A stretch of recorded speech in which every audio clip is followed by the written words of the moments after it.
நன்றி அனைவருக்கும். நாங்க நேர்ல வரணுங்கிறது தான் என்னுடைய ஆசை. ஆனால் மருத்துவர்களின் அறிவுரைப்படி நான் சற்று விலகல் இருக்க வேண்டும் என்று வேண்டிக் கொண்டதனால் நான் இங்கு இருக்கிறேன். மற்றபடி என் மனமெல்லாம் அங்குதான் இருக்கிறது. அனைவருக்கும் வணக்கம். சட்ட பஞ்சாயத்து இயக்கத்தாருக்கும் பத்திரிகையாளர் சந்தோஷ் பாபு அவர்களுக்கும் அனைவருக்கும் வணக்கம். எங்களுடைய இந்த சந்திப்பின் மூல காரணத்தை சொல்கிறேன். ஜனநாயகத்தின் பலன்கள் கடைக்கோடி மனிதனுக்கும் செல்ல வேண்டும். அதற்கு மக்களாட்சியில் மக்களின் நேரடி பங்களிப்பு இருக்க வேண்டும். இதைத்தான் காந்தி கிராம ஸ்வராஜ்யம் என்கிறார். காந்தியார் மட்டுமல்ல, அதற்கு பிறகு 2 தலைமுறைகள் கழித்து வந்த 2ஆம் தலைமுறையான ராஜீவ் காந்தி அவர்களும் அதை சொல்லி இருக்கிறார். இந்தியாவில் தோராயமாக 5000 எம்எல்ஏக்கள் இருக்கிறார்கள். அவர்கள் ஒவ்வொருவரும் கிட்டத்தட்ட 1.5 லட்சம் பேருக்கு பிரதிநிதிகள் ஆவார்கள். ஆனால் உள்ளாட்சி நிர்வாகத்தின் வாயிலாக 500 பேருக்கு ஒரு பிரதிநிதி என்னும் அளவிற்கு பரவல் நிர்வாக முறை வலுப்படுத்தப்படுகிறது. நாடாளுமன்றமும் சட்டமன்றமும் சட்டத்தை நிறைவேற்றலாம். ஆனால் அவற்றை நடைமுறைக்கு கொண்டு வருவது உள்ளாட்சி அமைப்புகளின் கையில் தான் உள்ளது. உள்ளாட்சி அமைப்புகளை, கிராம பஞ்சாயத்துகளை மேலும் மேலும் வலுப்படுத்துவது ஒன்றே நாட்டின் வளர்ச்சிக்கும் ஜனநாயகம் வலுப்பட வழிவகுக்கும். உள்ளாட்சி அமைப்புகளுக்கு உரிய அந்தஸ்தையும் அதிகாரத்தையும் வழங்கக்கூடிய எங்களது செயல் திட்டங்களை உங்களுக்கு அறிவிப்பதில் மகிழ்ச்சி கொள்கிறோம். சட்ட பஞ்சாயத்து இயக்கம் லஞ்ச ஊழல் அற்ற வெளிப்படையான நிர்வாகத்தினை உறுதி செய்யவும், சட்டத்தின் ஆட்சி நிகழவும், அனைவருக்குமான வளர்ச்சி எனும் நல்லாட்சிக்காகவும் 8 ஆண்டுகளாக களத்தில் பாடுபட்டு வரும் ஒரு இயக்கம். மக்கள் நீதி மையம் துவங்கப்படுவதற்கு முன்பே சட்ட பஞ்சாயத்து இயக்கத்துடனான என் உறவு துவங்கிவிட்டது. கிராம சபைகளின் முக்கியத்துவம், அதிகாரம் பற்றி தமிழகம் விழிப்புணர்வு கொண்டிருக்கிறது என்றால் அதற்கு மக்கள் நீதி மையமும் சட்ட பஞ்சாயத்து இயக்கமும் கைகோர்த்து களம் கண்டதுதான் காரணம். அவர்களோடு இணைந்து 2021 சட்டமன்ற தேர்தலுக்கான அறிக்கையை தயார் செய்வதில் மக்கள் நீதி மையம் பெருமை கொள்கிறது. மக்கள் நீதி மைய கட்சியின் கிராமப்புற உள்ளாட்சிக்கான 7 உறுதிமொழிகள். 1. பஞ்சாயத்துகளின் 3 ஆண்டுகளுக்குமான நிதி திரட்டப்பட்டு ஒருங்கிணைக்கப்பட்ட நிதி ஒதுக்கீடு. 2. கிராமப்புற உள்ளாட்சி அமைப்புகளுக்கு நிதி, செயல்பாடுகள் மற்றும் செயல்பாட்டாளர்கள் கிடைக்க செய்தல். ஆன்லைன் பஞ்சாயத்துகள். 3. கிராம சபை தீர்மானங்கள், அவற்றின் தற்போதைய நிலை மற்றும் ஊராட்சியின் ஒட்டுமொத்த வரவு செலவு விவரங்கள் ஆகியவற்றை ஒருங்கிணைந்த முறையில் இணையம் மற்றும் செயலி, அதாவது ஆப் வழியாக மக்கள் கண்காணிப்பதற்கு வழிவகை செய்யப்படும். 4.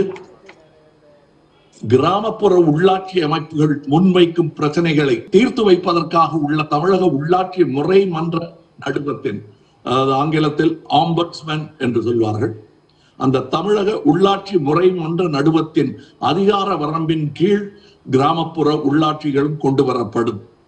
இது மாநில மாவட்ட அளவிலான முறைமன்ற நடுவகமாக செயல்படும். 5. உள்ளாட்சி பிரதிநிதியை திரும்ப பெறும் உரிமை. கிராம சபைகள் வலுவாக்கப்பட்டு உள்ளாட்சி பிரதிநிதியை திரும்ப பெறும் உரிமையானது கிராம சபைகளுக்கு கொடுக்கப்படும். 6. உள்ளாட்சி நிர்வாகத்தில் திறன் மேம்பாடு மற்றும் ஆராய்ச்சிக்கான மாநில அளவில் ஒரு தன்னாட்சி நிறுவனத்தை உருவாக்குதல். 7. பஞ்சாயத்து தலைவர் மற்றும் கவுன்சிலர்களுக்கான ஊதியம். இவை எங்கள் திட்டங்கள், உறுதிமொழிகள். இதாங்க இதுல எனக்கு ரொம்ப முக்கியமாக படுவது, இவர்களுக்கு பஞ்சாயத்து தலைவர் மற்றும் கவுன்சிலர்களுக்கு ஊதியம் என்று சொல்லப்படுவது மிகவும் முக்கியமான ஒரு விஷயம். அது அவர்கள் செய்வது தர்ம காரியம் என்று அவர்கள் நினைத்து செய்யும் பட்சத்தில் ஊழல் நடப்பதற்கான பல வாய்ப்புகள் உள்ளன. அதற்கான உதாரணங்கள் நிஜ வாழ்க்கையிலேயே பல இருக்கின்றன. ஊதியம் பெற்று வேலை செய்பவர்கள் கேள்விகளுக்கு ஆளாவார்கள், பதில் சொல்லவும் தயாராக இருப்பார்கள் என்பதுதான் எங்கள் திட்டத்தின் நம்பிக்கை.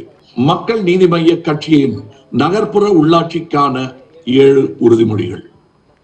1. ஒருங்கிணைந்த தமிழ்நாடு நகர்ப்புற உள்ளூர் தன்னாட்சி சட்டம் இயற்றப்படும். 2. நகர்ப்புற உள்ளூர் தன்னாட்சி அமைப்புகளில் குறிப்பிட்ட கால இடைவெளிகளில் வார்டு குழுக்கள் மற்றும் பகுதி சபைகள் நடைமுறைப்படுத்தப்படும். 3.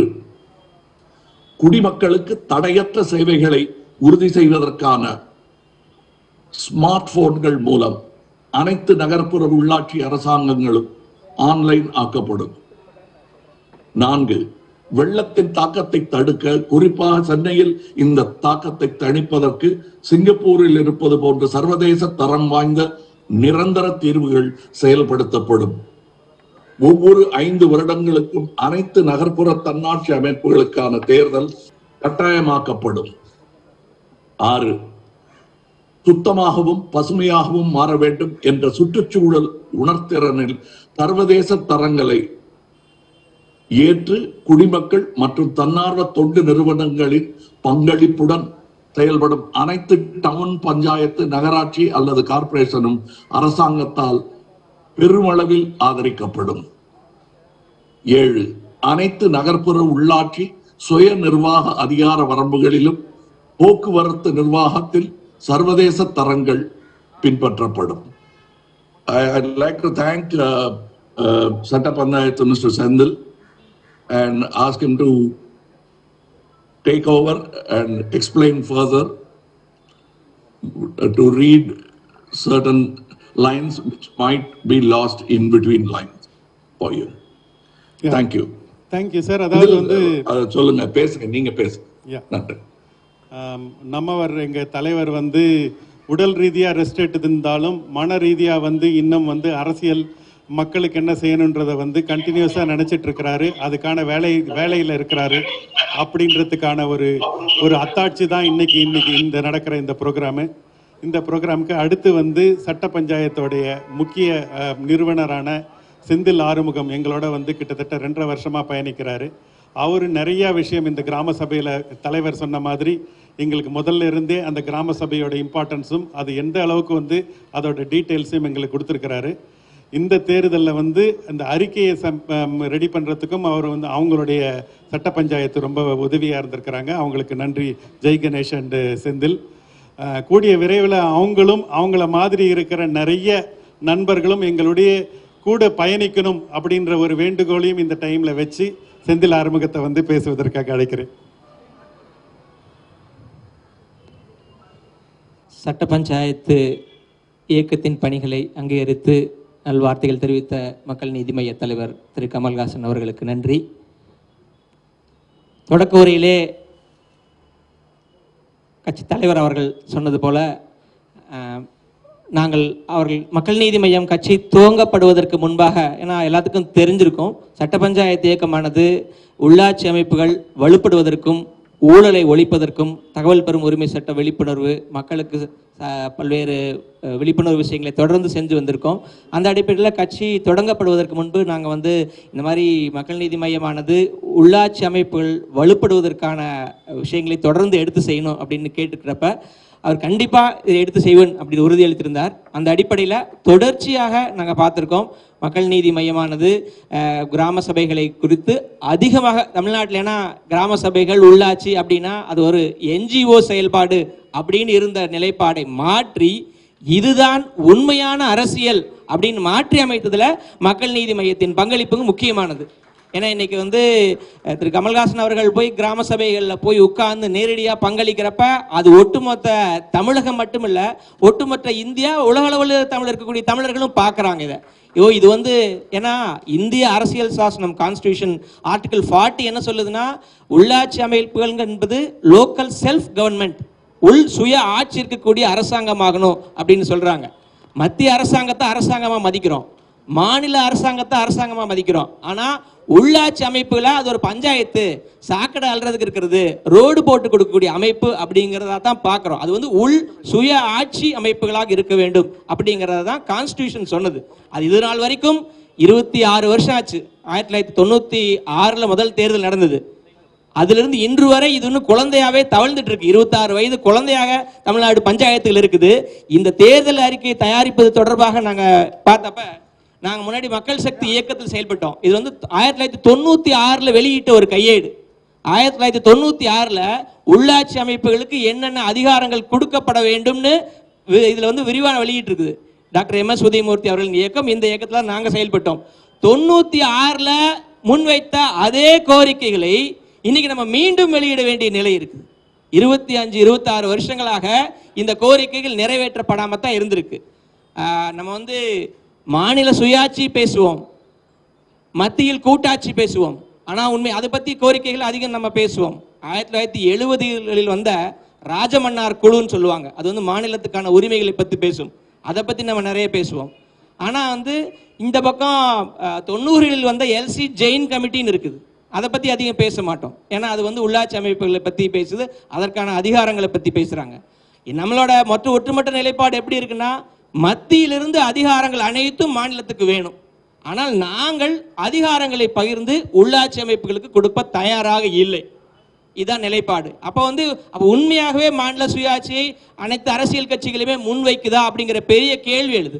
அந்த வகையில் தான் எங்களுக்கு என்ன மக்கள் நீதி மையமானது எந்த அளவுக்கு மாநில சுயாட்சி பற்றி சொல்கிறாங்களோ அந்த அளவுக்கு உள்ளாட்சி அமைப்புகளை பற்றியும் அதன் அதிகாரங்களை பற்றியும் உரிமைகளை பற்றியும் பேசுறதுனால தான் சட்ட பஞ்சாயத்து இயக்கம் தொடர்ச்சியாக மக்கள் நீதி மையத்தோட பல்வேறு தருணங்களில் எல்லாரும் தெரிஞ்சிருக்கும், ஒவ்வொரு கிராம சபை கூட்டங்களாகட்டும், அறிக்கை தயாரிப்பு, எல்லா வகையிலும் எங்களால் என்ற பங்களிப்பு கொடுத்துருக்கோம்.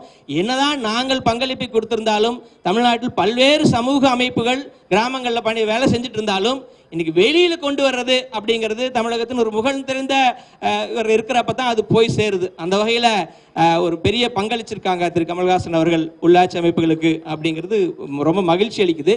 இன்னைக்கு இந்த தேர்தல் அறிக்கை வெளியிடக்கூடிய தேர்தல் அறிக்கை இந்த உறுதிமொழிகள்ல முக்கியமான விஷயம் என்னன்னா, ஒரு பஞ்சாயத்து உள்ளாட்சி அமைப்புகள் முறையாக இயங்குவதற்கு 3 விஷயங்கள் வேணும்: நிதி, செயல்பாடுகள் மற்றும் அலுவலர்கள். ஆங்கிலத்தில் ஃபண்ட், ஃபங்க்ஷன்ஸ், ஃபங்க்ஷனரிஸ், இந்த 3 வேணும். அதிகாரங்கள் கொடுக்கணும். இது 73rd அமெண்ட்மெண்ட்ல சொல்லியிருக்காங்க, 29 அதிகாரங்கள் பஞ்சாயத்து அமைப்புகளுக்கு கொடுக்கப்பட வேண்டும். சிறு விவசாயம், சிறு நில மேம்பாடு, அது அந்த மாதிரி 29 அதிகாரங்கள் கொடுக்கப்பட வேண்டும்னு சொல்லியிருக்காங்க. ஆனால் இது வரைக்கும் அது கொடுக்கப்படவே இல்லை அந்த அதிகாரங்கள் எல்லாம். ஸோ அந்த மாதிரி இப்போ பக்கத்து மாநிலங்கள்லாம் முழுக்க அவர்கள் சுயமாக செயல்படக்கூடிய உள்ளாட்சியாக அனுமதிச்சிருக்காங்க. தமிழ்நாட்டில் இது அப்படி செயல்பாட்டுக்கு வரவில்லை. அந்த அளவுக்கு அதிகாரங்கள் முழுமையாக உள்ளாட்சி அமைப்புகளுக்கு கொடுக்கப்பட வேண்டும். நிதி குறித்தும் சந்தோஷ் சார் இன்னும் கொஞ்சம் டீட்டெயிலாக பேசியிருக்காரு.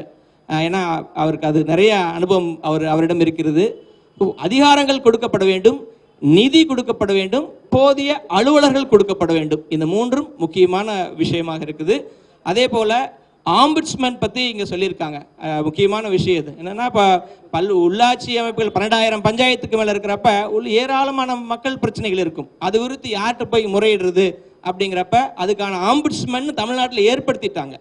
தமிழ்நாடு முறைமன்ற நடுவம் அப்படின்னு இந்த பச்சைப்பா காலேஜுக்கு பக்கத்தில் ஆஃபீஸ் நீங்கள் பார்த்துருக்கலாம், சோஐஆர் அவர்கள் இருக்காங்க. ஆனால் அதன் அதிகார வரம்பின் கீழ் உள்ளாட்சி அமைப்புகள் இல்லை. மத்திய அரசுக்கு நிதி வேண்டும் அப்படிங்கிற காரணத்துக்காக ஒரு அமைப்பை ஏற்படுத்திட்டாங்க. ஆனால் அதுக்கு அதிகாரங்கள் கொடுக்கப்படவில்லை. உள்ளாட்சி அமைப்புகள் குறித்து, குறிப்பாக கிராம பஞ்சாயத்துகள் குறித்து அவர்கள் விசாரிக்க வேண்டும் அப்படிங்கிற விஷயங்கள் பேசப்படல. இன்னொன்று, இப்போ ரைட் டு ரீகால் அந்த விஷயம் முக்கியமான விஷயமா இருக்கு. இன்னைக்கு பார்த்தீங்கன்னா, நம்ம ஒரு பிரதிநிதியை தேர்ந்தெடுத்துட்டா 5 ஆண்டுகளுக்கு அவர் சரியாக செயல்படுறாரோ இல்லையோ, நான் அவரை 5 வருஷம் கழிச்சு மக்கள் தீர்ப்பளிப்பாங்க அப்படின்னு சொல்லி விடாம, அவர்கள் ஊழல்வாதிகளாகவோ அல்லது செயல்படாதவர்களாக இருந்தால் அவர்களை திரும்ப பெறும் அதிகாரம், ரைட் டு ரீகால். சரியா செயல்படலைங்க, அப்போ வந்து அப்பதான் ஒரு அக்கௌண்டபிலிட்டி இருக்கும். கண்டிப்பா வேலை செய்யணும், இல்லை மக்கள் வந்து வெளியேற்றிடுவாங்க அப்படிங்கிற ஒரு சூழல் வரும். அப்போ அந்த ரைட் டு ரீகால்ங்கிறது எம்பி லெவலில் எம்எல்ஏ லெவலில் கொண்டு வர்றது கொஞ்சம் சிரமமாக இருக்கும், அதற்கான சட்ட திருத்தங்கள் கொண்டு வர்றது. ஆனால் உள்ளாட்சி அமைப்புகளில் கொண்டு வர்றதுக்கு கண்டிப்பாக அதுக்கு வாய்ப்பு இருக்குது. அது மாநில அரசாங்கத்தின் அதிகாரத்திற்கு உட்பட்டது. அப்போ அந்த ரைட் டு ரீகால் என்பது உள்ளாட்சி அமைப்புகளில் பரிசார்த்த முறையில், குறிப்பாக கிராம சபைகள் தான் இது குறித்து முடிவு செய்யும். அது போன்ற விஷயங்கள் இங்கே முன்வைக்கப்பட்டிருக்குது. அதே போல் பஞ்சாயத்து தலைவர்களுக்கு சம்பளம், ஊதியத்தை குறித்து குறிப்பிட்டார் திரு கமல்ஹாசன் அவர்கள். நல்லா யோசிச்சு பாருங்க, இன்னைக்கு அவர்கள் கிராமங்களில் 24 மணி நேரம் பணி செய்ய வேண்டிய பணி உள்ளாட்சி பணி, பஞ்சாயத்து தலைவர் பணி என்பது. எம்எல்ஏ வந்து சென்னையில் இருந்துடலாம், எம்பி டெல்லியில் இருந்தலாம், ஊருக்குள்ள தண்ணி வரலைன்னா குடத்தோட வந்து பெண்கள் எல்லாரும் வந்து வீட்டுக்கு முன்னாடி நிற்பாங்க, தலைவர் என்ன தலைவரே தண்ணி வரலையான்னு கேட்பாங்க. அப்போ அவர் தான் உண்மையான பணியாளர். இப்போ எம்எல்ஏக்கு 1 லட்ச ரூபா சம்பளம் கொடுக்குறோம், இவருக்கு 1000 ரூபாய்க்கு கீழே கொடுக்குறாங்க. அப்போ என்ன கணக்குனா, எப்படி நீங்கள் ஊழல் செய்ய போறீங்க, அந்த ஊழல் பணத்தில் பங்கெடுத்துக்குங்க. மறைமுகமாக அது ஊழலை தூண்டுவது போல் இருக்கிறது. அதனால தான் அவர்களுக்கு சம்பளம் கொடுக்க பக்கத்து மாநிலத்தை கொடுக்குறாங்க. இன்னைக்கு கேரளாவில் கூட கொடுக்குறாங்க, 10,000க்கு மேலே கொடுக்குறாங்க. அப்போ நம்ம ஒரு குறைஞ்சபட்சம் ஒரு 15,000 இது போல ஒரு கண்ணியமான மாத ஊதியம் கொடுக்குறப்ப தான் அப்போ ஒரு இளைஞர் உள்ளாட்சி இப்போ மக்கள் நீதி மையம் தொடர்ந்து விழிப்புணர்வு செய்கிறாங்க, உள்ளாட்சியில் வரணும், இளைஞர்கள் வரணும்னு. ஒரு இளைஞர் வர்றாரு, அவருக்கு இது முழு நேர பணி மாதிரி ஆயிடுது, அவருக்கு எங்கிருந்து பணம் கிடைக்கும்? அப்புறம் ஒரு கண்ணியமான ஊதியம் கிடைக்கிறப்ப நியாயமாக அவர் செயல்படுவதற்கான வாய்ப்பு பிறக்கும் அப்படிங்கிறது முக்கியமான விஷயமா இருக்கு. இன்னொன்று முக்கியமாக ஆன்லைன் பஞ்சாயத்துகள்ங்கிறது ரொம்ப அவசியமாகுது. இன்னைக்கு கிராம சபை குறித்து நம்ம நிறைய விழிப்புணர்வு கொடுக்குறோம், எல்லாரும் கிராம சபையில் பங்கேற்கணும்னு சொல்கிறோம். ஆனால் பிரச்சனை என்ன சார், 10 வருஷமாக ஒரே தீர்மானத்தை அந்த கிராம சபையில் போட்டுருக்காங்க, அது அங்கே நிறைவேற்றப்படுவதில்லை. ஏன்னா அதுக்கு முறையான ஃபண்டும் கொடுக்கப்படுவதில்லை. அப்போ இது போன்ற விஷயங்கள் டிரான்ஸ்பரண்டாக மக்களுக்கு தெரியறதில்ல. என்ன எவ்வளோ கிராம சபையில் என்னென்ன தீர்மானங்கள் போட்டோம், அந்த தீர்மானத்தின் தற்போதைய நிலை என்ன அப்படிங்கிறதெல்லாம் தெரிஞ்சுக்கிறதுக்கு பஞ்சாயத்து வந்து எல்லாமே கம்ப்ளீட்டாக ஆன்லைன் பண்ணலாம். இன்றைக்கி கவர்னன்ஸ் எத்தனையோ விஷயங்கள் ஆன்லைன் பண்ணுறப்ப என் கிராம மக்களுக்கான பிரச்சனைகள் குறித்து, கிராம சபை தீர்மானங்கள் குறித்து இதெல்லாம் ஆன்லைனில் போட வேண்டியது அவசியமாக இருக்குது. இது போல இது வந்து ஒரு திரைப்பட மொழியில் சொல்கிறதுனா ஒரு ட்ரெய்லர்னு கூட நினச்சிக்கலாம் நாங்கள். ஏன்னா இது மட்டும் இல்லை, ஏன்னா வந்து சமூக நீதி இன்னைக்கு பிரச்சனை இருக்குது. 50% பெண்களுக்கு இடஒதுக்கீடு கொடுத்துருக்கான், ஆனால் இன்னைக்கு பெண்கள் முழுமையாக அங்கே செயல்பட முடியல. பஞ்சாயத்துகளில் பல்வேறு சமூக தடை இருக்குது, பட்டியலின பெண்கள் வேலை செய்ய முடியல, இந்த மாதிரி பல்வேறு பிரச்சனை இருக்குது. இன்னும் மாற்றுத்திறனாளிகளுக்கு இடஒதுக்கீடு கொடுக்க வேண்டிய விஷயங்கள் இருக்குது, இன்னைக்கு அதை அவங்க கோரிக்கையாக வச்சுருக்காங்க. அது போன்ற விஷயங்களை அடுத்தடுத்து பர்டிகுலராக லோக்கல் பாடி ஆடிட்னு இருக்குது. லோக்கல் பாடியில் பல ஆயிரம் கோடி பணம் புழங்குது. இதில் வந்து முறைகேடுகள் நடந்தால் யார் கண்டுபிடிக்கிறதுனா லோக்கல் பாடி ஆடிட்னு ஒரு துறை இருக்குது. துறை என்ன செய்யுது தெரியாது. கடந்த 20-30 ஆண்டுகளுக்கு மேலே 2 லட்சம் கோடி ஆடிட் அப்ஜெக்ஷன்ஸ் இருக்கு. தட் இஸ் 2 லட்சம் கோடிக்கு பண முறைகேடுகள் நடந்திருக்கு. இதெல்லாம் கேட்பதற்கு யாரும் இல்லை. அப்போ அந்த லோக்கல் பாடி ஆடிட் டிபார்ட்மெண்ட் முறைப்படுத்தப்படணும், அவருக்கு அதிகாரம் கொடுக்கணும். 5 வருஷமா தமிழ்நாட்டில் எலெக்ஷனே நடக்கல. தமிழக அரசியல் வரலாற்றில் 96லிருந்து இன்னைக்கு வரைக்கும் 5 ஆண்டுகளும் நகராட்சியில் வந்து எலெக்ஷன் நடக்காமல் இருந்து முதல் பீரியட். ஏதாவது பெரிய சாதனைகள் செய்திருக்கிறது அப்படின்னா இப்போ இந்த பெரிய சாதனை செய்திருக்குன்னு சொல்லலாம். 5 ஆண்டுகளும் உள்ளாட்சி அமைப்புகளுக்கு தேர்தல் நடத்தாத சாதனையை செய்திருக்கிறாங்க. அப்போ எந்த அளவுக்கு பாருங்க, அண்ணா முன்வைத்த கொள்கை மாநில சுயாட்சி. மாநில சுயாட்சியின் ஒரு முக்கிய அங்கம் உள்ளாட்சிக்கு சுயாட்சி. உள் சுயாட்சியை பற்றி உண்மையாக அக்கறை இருக்கிறவங்களா இருந்தால் தேர்தலை நடத்தி இருக்கணும். இப்போ தேர்தலே நடத்தப்படாத சூழல்ல நம்ம வந்து அடுத்த கட்ட அதிகார பகிர்வை பற்றி பேசுகிறோம். அப்போ என்னன்னா, இப்போ இது நான் முன்னாடியே சொன்னதோட முடிக்கணும். 25 ஆண்டுகளாக இது செயல்பாட்டுக்கு இல்லாத ஒரு விஷயமா இருக்கு. மக்கள் நீதி மையமானது இதுவரை தீர்க்கப்படாத பிரச்சனையை அடுத்த கட்டத்திற்கு எடுத்து செல்ல வேண்டும், கண்டிப்பாக எடுத்து செல்லும் என்ற நம்பிக்கையோடு பயணிக்கிறோம். நன்றி, வணக்கம். This first 2 points, pooled budget for all 3 tiers of panchayat. Second, making funds, functions and functionaries available to rural local bodies. இது ரெண்டும் சேர்ந்து படிக்க வேண்டும் சொல்ல விரும்புகிறேன். ஏனென்றால் 29 சப்ஜெக்ட்ஸ் நமக்கு சென்ட்ரல் லிஸ்ட், ஸ்டேட் லிஸ்ட் சொன்ன மாதிரி state list and panchayat list இருக்கு. ஆக்சுவலாக 29 லிஸ்ட் இருக்கு. அதில் பல டிபார்ட்மெண்ட்ஸ் இருக்கு. அந்த பல டிபார்ட்மெண்ட்ஸ் ஃபண்ட்ஸு பஞ்சாயத்துக்கு போய் சேரதில்லை. பட் பஞ்சாயத்தில் இருக்கக்கூடிய மக்கள் தானே அதில் பயன்பெறுது. பட் பஞ்சாயத்து தலைவருக்கும் தெரியறதில்லை, யாருக்கும் தெரியறதில்லை. பஞ்சாயத்து தலைவரே என்ன நினைக்கிறாங்க, அவங்க உள்ளாட்சி அந்த ரூரல் டெவலப்மெண்ட் டிபார்ட்மெண்ட்டுக்கு கீழே ஃபங்க்ஷன் பண்ணிட்டு இருக்கேன்னு அவங்க நினைச்சிட்டு இருக்காங்க. ஆக்சுவலி அப்படியெல்லாம் நீங்கள் ஒரு உள்ளாட்சி அமைப்படுத்தி பார்த்தால் பஞ்சாயத்து தலைவர் ஒரு முதலமைச்சர் மாதிரி தானே, அந்த கவுன்சிலர்ஸ் அந்த அமைச்சர்கள் மாதிரி, அது கிராம சபா அந்த லெஜிஸ்லேச்சர் மாதிரி தானே. இது ஒரு சின்ன ஒரு அமைச்சரவை தானே அந்த பஞ்சாயத்தில் நடக்கக்கூடியது. அப்போ பஞ்சாயத்து தலைவர் ரூரல் டெவலப்மெண்ட் டிபார்ட்மெண்ட் ஃபண்ட்ஸ் மட்டும் என்ற ஒரு இது அல்லாமல் அக்ரிகல்ச்சர் டிபார்ட்மெண்ட் எல்லா டிபார்ட்மெண்ட்லும் பஞ்சாயத்து செலவு கூடிய ஃபண்ட்ஸை அது பூல் பண்ணி 3 லெவலிலும் திரட்ட வேண்டும் தானே நாங்கள் சொல்ல விரும்புகிறேன். இது ஏற்கனவே நம்ம பண்ணியது கிடையாது. உள்ளி ரூரல் டெவலப்மெண்ட் டிபார்ட்மெண்ட்ஸுடைய ஃபண்ட்ஸ் மட்டும்தானே. அதனாலே தானே 3 லட்சம் 2 லட்சம் 6 லட்சம் எல்லாம் பஞ்சாயத்து தலைவர்கள் அவங்க கவுன்சிலர்ஸ் இடையில பிரித்து சின்ன சின்ன ஒர்க்ஸை செஞ்சுட்டு இருக்கேன். அதனால தானே பெரிய ஒர்க்ஸ் ஒன்றும் நம்மளால பஞ்சாயத்து லெவலில் எடுக்க முடியல. So that's what we mean by pooled budget. எல்லா டிபார்ட்மெண்ட்ஸும் அனைத்து டிபார்ட்மெண்ட்ஸினுடைய budgets which come under these 29 subjects.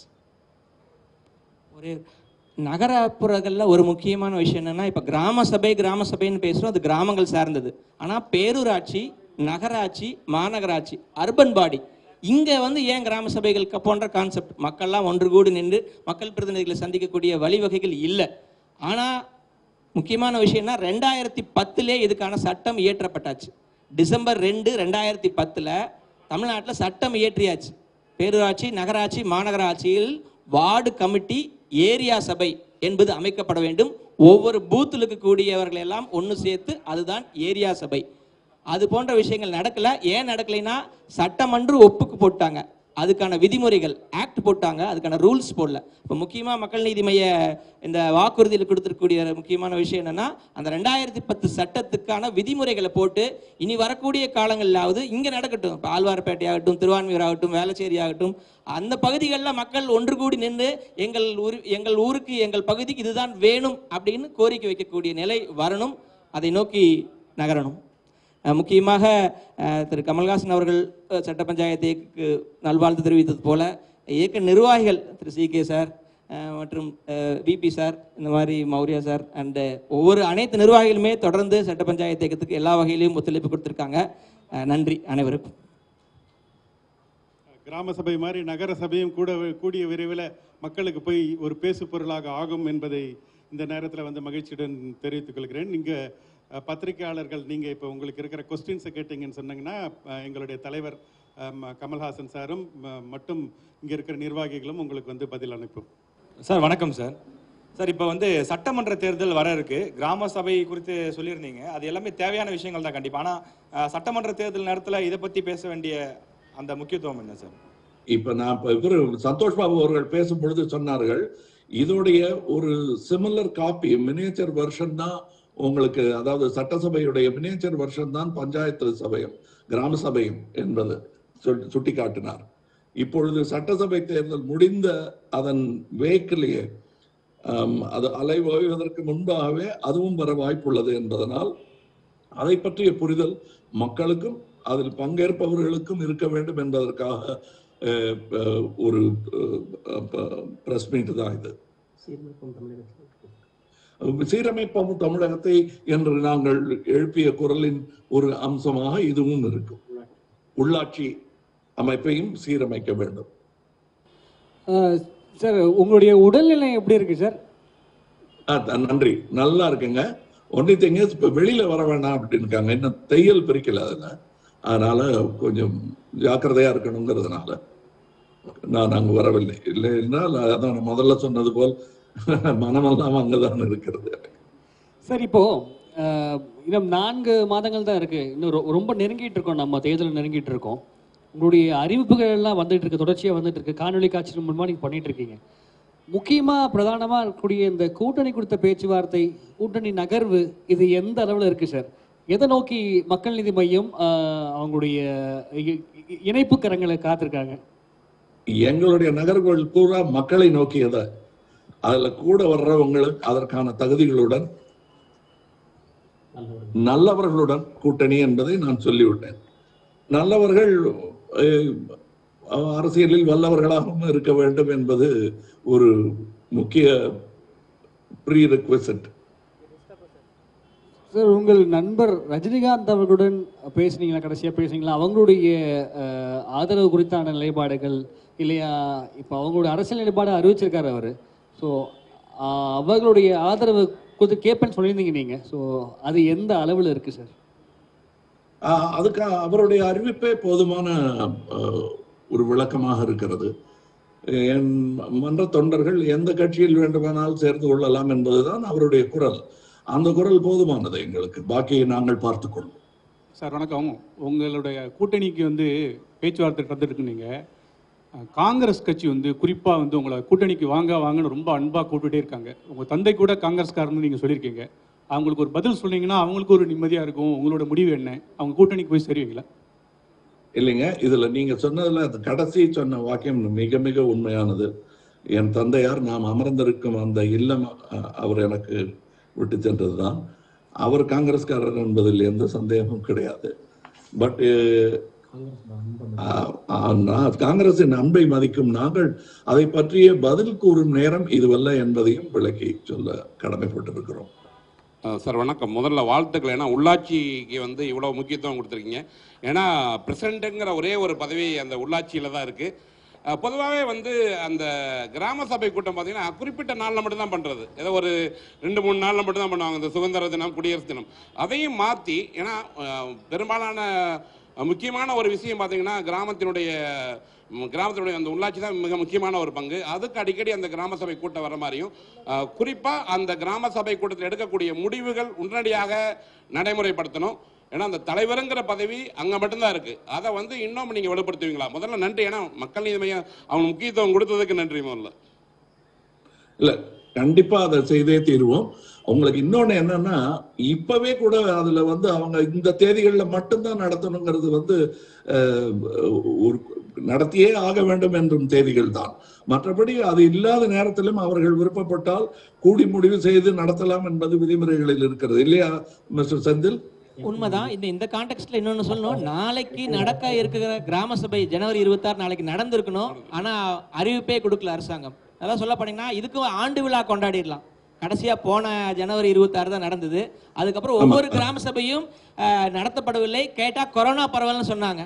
பத்திரிகையாளர் எல்லாத்துக்கும் தெரியும் உண்மையிலேயே கொரோனா பரவல் காரணமாக எந்த கட்சி செயல்பாடுகள் எதுவும் நடக்கிறது இல்லையான்னு தெரியும். கொரோனா பரவல் காரணமாக கிராமங்கள்ல மக்கள்ல ஒன்று கூடி உட்கார்ந்து கிராம சபை நடத்த முடியாதுன்னு இருக்கு. ஒரு வருத்தமான நிகழ்வு இது. குடியரசு தினம் கொண்டாடுற நாளைக்கு இந்த சூழல்ல மக்கள் இன்னைக்கு கிராம சபை நடத்துறதுக்கு இந்த அரசாங்கம் முன்னு வரல அப்படிங்கிறது ஒரு வருத்தத்திற்குரிய போக்கு. அப்புறம் இன்னொன்னு, பெரும்பாலான இந்த உள்ளாட்சி இப்ப நீங்க செந்தில் அவர்கள் சொன்னது போல் ஆண்டு விழா கொண்டாடலாம். அது எங்களை பொறுத்தவரையில 25வது ஆண்டு விழாவே கொண்டாடலாம். ஏன்னா கிட்டத்தட்ட அத்தனை காலமாக நடப்பது போன்ற ஒரு பிரமை தான் இருக்கிறதே தவிர உண்மையான ஒரு கிராம பஞ்சாயத்து நடந்ததாக எங்களுக்கு தகவல் இல்லை. நாங்க போன வாட்டி பார்த்தப்ப கூட இதை நாங்கள் கணினி மூலமாக அதை தரிசித்தோம். அப்ப கூட அது முழுமையான ஒரு சக்தி பெற்ற ஒரு குழுமமாக அது இயங்கவில்லை என்பதுதான் எங்களுடைய கருத்து. நீங்க ஏதோ சொல்லிட்டு இருந்தீங்களே, சொல்லுங்க. அப்ப பெரும்பாலான இந்த உள்ளாட்சி தேர்தல் பாத்தீங்கன்னா அந்த ஆட்சி புரிபவர்கள் அவர்களுக்கு சாதகமா இருக்கும்போது மட்டும்தான் நடத்துறது, மற்ற தள்ளி வைக்கிறது. அது வந்து நீங்க அதை எப்படி அதை மாற்றத்தை கொண்டு வர போறீங்க? இல்ல, சாதகம் என்பது மக்களுக்காக மட்டும்தான் இருக்க வேண்டும் என்பது எங்களுடைய கருத்து. மற்றபடி அதற்கு சட்டம் அல்ல, அரசு என்பது வந்து சட்டம் கிடையாது. சட்டத்தை இயற்றுபவர்கள் தான். அவர்கள் வந்து மக்களுக்காக வளைந்து கொடுக்கலாம், தப்பு இல்லை. அது பெரிய அவர்களே சட்டம் போல நடிப்பதுதான் தவிர இப்ப கிராம பஞ்சாயத்து நடக்காததற்கு அவர்கள் சொல்லும் காரணத்தை அவர்கள் பொதுக்கூட்டங்கள் போடும் பொழுதோ விழாக்கள் கொண்டாடும் போதோ அவர்கள் கடைபிடிப்பதில்லை. சார், மாநில சுயாட்சி அதிகார வரம்பை கேள்விக்குள்ள இருக்கும் பட்சத்தில் உள்ளாட்சி அதனுடைய அதிகார வரம்பு முக்கியத்துவம் வாய்ந்ததுன்னு நினைக்கிறீங்களா நீங்க? குறிப்பா உள்ளாட்சி பிரதிநிதிகள் தேர்வுல வந்து ஒரு தேர்வியல் சிரமங்கள் இருக்கு. அவர் சொன்னது மாதிரி உள்ளாட்சி அமைப்புகளுடைய பிரதிநிதிகள் தேர்ந்தெடுக்கும் பொழுது அந்த மாவட்டத்தினுடைய அல்லது அந்த கிராமத்தினுடைய பிரதிநிதிகள் ரொம்ப முக்கியமான நபர்கள் மட்டும் தான் தேர்ந்தெடுக்கப்படுவாங்க. அந்த தேர்வுலேயே நிறைய கேள்விகள் இருக்கு. ஸோ இதையெல்லாம் கலைச்சிட்டு இதையெல்லாம் சீர் செய்கிற மாதிரியான ஏற்பாடுகள் இதில் இருக்கா? கண்டிப்பா இருக்குங்க. இதுல வந்து கிராம பஞ்சாயத்துனது நம்ம உருவகப்படுத்திக் கொள்வது ஒரு வயோதிகர் என்று நாம் உருவப்படுத்திக் கொடுக்கிறோம். இளமையும் தலைமை ஏற்கலாம், ஒரு சிரமமும் இல்லை. அதில் என்னை பொறுத்தவரை கிராம பஞ்சாயத்து தலைவர்கள் படித்த இளைஞர்களாக இருப்பது மிகவும் முக்கியம் என்று நாங்கள் நம்புகிறோம். சார் வணக்கம். நாடாளுமன்ற தேர்தலில் வந்து பிரச்சாரம் செஞ்சு மக்களை சந்திச்சிருக்கீங்க. இப்போ சட்டமன்ற தேர்தலை மையமாக வச்சு பிரச்சாரம் மேற்கொண்டுட்டு இருக்கீங்க. மக்கள் வந்து அதிமுக திமுக அப்படின்றதுக்கு மாற்றா ஒரு கட்சியை கொண்டு வர தயாராகிட்டாங்க அப்படின்னு நினைக்கிறீங்களா? கண்டிப்பாக அந்த நம்பிக்கை நாளுக்கு நாள் வலுப்பட்டு கொண்டே வருகிறது. அது 5 வாரத்திற்கு முன்பே வலுப்பட துவங்கி விட்டது. சார், வரக்கூடிய சட்டப்பேரவை தேர்தலில் மக்கள் நீதி மையம் எந்த இலக்கை மையமாக கொண்டு பயணிச்சுட்டு இருக்கீங்க? கூட்டணி தொடர்பான அறிவிப்பு எப்போது வெளியாகும்? ஏன்னா தேர்தல் தேதி வந்து அடுத்த மாதத்துல வெளியாகக்கூடிய சூழ்நிலையில கூட்டணி தொடர்பான அறிவிப்பு, அதே போன்று உங்களோட இலக்கு என்னவா இருக்கு சட்டப்பேரவை தேர்தலில்? விரைவில் அவங்க தேதி அறிவிச்சுட்டாங்க. நாங்க விரைவில் என்பதை இப்பொழுது அறிவிப்பாக சொல்லுகிறோம். இலக்கு தமிழகத்தை சீரமைப்பது என்பதே ஆகும். அதை நோக்கி பயணித்துக் கொண்டிருக்கிறோம். நன்றி, வணக்கம். சார் மக்கள் நீதி மையம் தேர்தல் நேரத்தில் மட்டும்தான் நீங்க வந்து அதிக மக்களை சந்திக்கிறதா சொல்றாங்க சார். ஏன்னா இப்ப நாடாளுமன்ற தேர்தல் அப்ப ரொம்ப ஆக்டிவா மக்களை போய் சந்திச்சிங்க. அதோட இப்ப வந்து மாநில தேர்தல் சட்டமன்ற தேர்தல் வந்து இப்போ போய் சந்திக்கிறீங்க சார். இடைப்பட்ட நேரங்களில் இதுவரைக்கும் மக்கள் நீதி மையம் சார்பில் போராட்டமோ ஆர்ப்பாட்டமோ மக்கள் சார்ந்த பிரச்சனைகளோ முன்னெடுக்கிறது இல்லைன்னு ஒரு குற்றச்சாட்டு இருக்கு சார். அது உண்மை இல்லைங்க. அது கொஞ்சம் ஊடகங்கள் கொஞ்சம் இன்னும் ஜாக்கிரதையா கண்காணிச்சாங்கன்னா தெரியும் எங்களுடைய செயல்பாடுகளை. அதை வந்து கவனிக்கிறது இல்லைங்கிறது தான் உங்களுடைய கூற்றுக்கான காரணமே. நன்றி, வணக்கம். சீரமைப்போம் தமிழகத்தின் முழக்கத்துக்கு ஏற்ப லோக்கல் செல்ஃப் கவர்னன்ஸ்ங்கிறது எவ்வளவு முக்கியத்துவமானதுங்கிறத எடுத்து சொல்வதற்கு தான் இந்த நிகழ்ச்சி நடந்தது. சட்ட பஞ்சாயத்து சேர்ந்த அனைவருக்கும், முக்கியமாக இங்கே வந்திருக்கும் செந்திலார்மன் அவருக்கும், திரு இளங்கோ அவர்களுக்கும், அங்கே மற்ற நிர்வாகிகளுக்கும் எங்களுடைய நன்றியை தெரிவித்துக் கொள்கின்றேன். இங்கே வந்தது அனைவருக்குமே எங்களது நன்றியை கட்சியின் சார்பாகவும் தலைவரின் சார்பாகவும் நன்றியை தெரிவித்துக் கொள்கின்றேன். வணக்கம்.